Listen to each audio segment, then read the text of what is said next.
It's Conduit News Radio with Paul Harrell. Mr. Mark Meckler to the program. Mark is the co-founder of the Convention of the States Project. You can find out more at conventionofstates.com. Mark Meckler, welcome to the program, sir. Good morning. Fantastic to be with you this morning. I'm glad to have you on. I've been following the Convention of the States idea for a long time, and I've heard both sides of the debate and everything else. What are your thoughts on this? What was your motivation here when you got behind this? Well, for me personally, I got engaged in politics at the beginning of the Tea Party movement, like so many people. Mm-hmm. I was one of the leaders of that movement nationally. We made incredible things happen, including turning Congress over in 2010. And ultimately, Paul, nothing happened.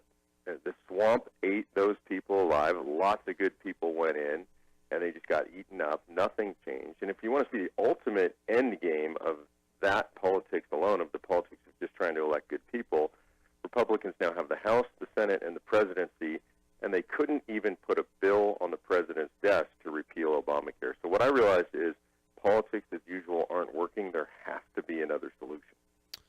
And we've had Tea Party events here in Arkansas, and I've always heard a lot about this Convention of the States. Now, former Senator Tom Coburn, he's affiliated with your group, right?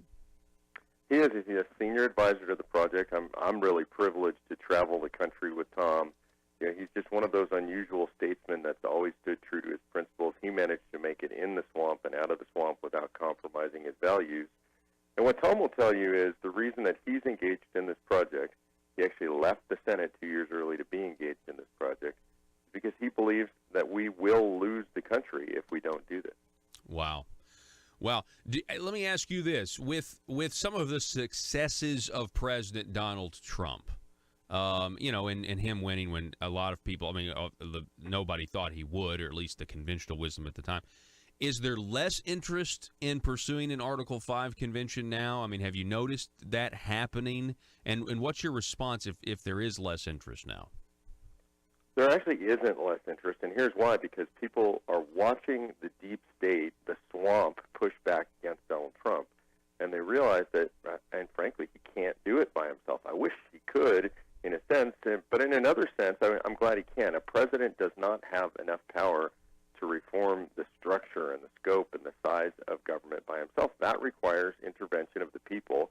That's how our system was designed. So while Donald Trump is doing the best he can in Washington, D.C., our job is not to sit back and spectate. It's to jump in and help him get the job done by calling a convention of states.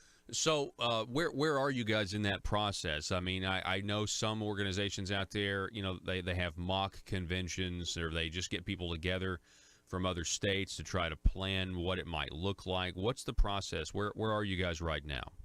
Sure. It takes 34 states to pass resolutions in both houses to call a convention. We've done that in 12 states, so we're over a third of the way there. And just in the last session, we've passed in 10 states in one house or another, so we're on our way. I expect 2019 to be a huge year for us. We did indeed, by the way, run a mock convention a year and a half ago. Because a convention of states had never been done, we brought in legislators from all over the country who wanted to watch how it operated. We didn't run it. We let the legislators run it. It was a huge success. And so where we're at is we are on the precipice of making this happen. There are over 3.5 million people involved today. We have representatives in every state legislative district in the nation. That's never been done before by any political project. And we've got folks like you said, Tom Coburn, Jim DeMint, Mark Levin, and frankly, across the political spectrum, at least on the Republican conservative side, you've got Marco Rubio and Ben Sasse. Rand Paul recently endorsed. Just this week, Dr. James Dobson announced his endorsement. So the support is very broad.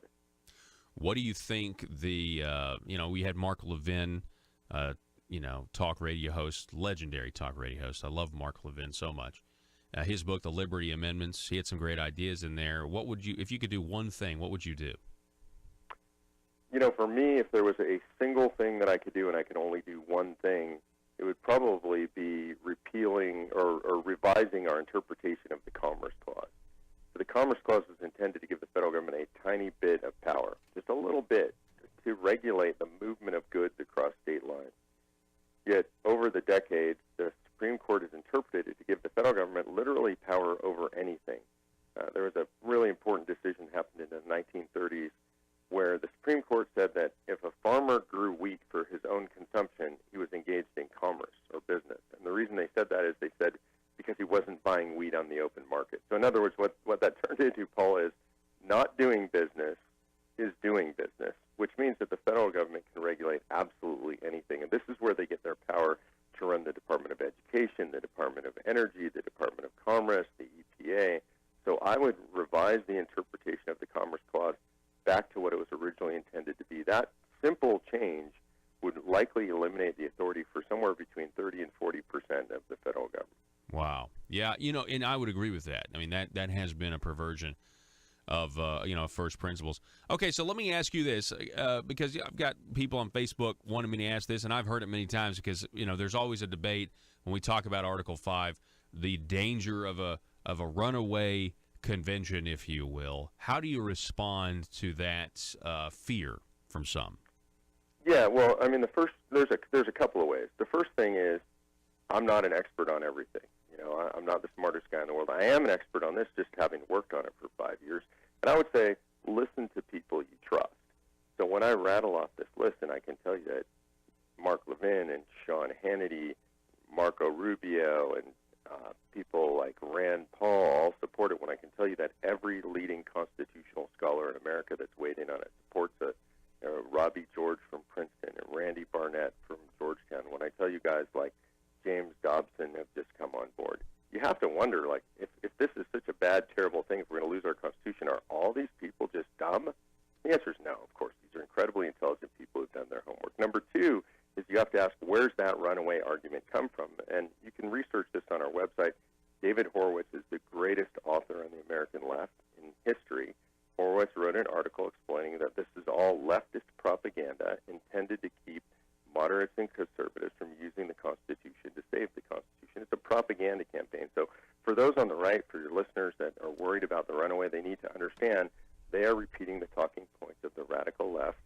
And recently, a year ago, Good Friday, 230 of the most progressive, radical Marxist groups in America put out a press release together saying that this was the most dangerous thing that was happening on the right in America.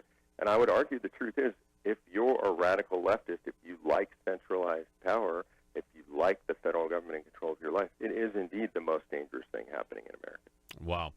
Hey, Mark Meckler, I appreciate you coming on the program, spending a little time with us this morning from the Convention of the States Project. And it's great to meet you, sir. Thank you so much for coming on.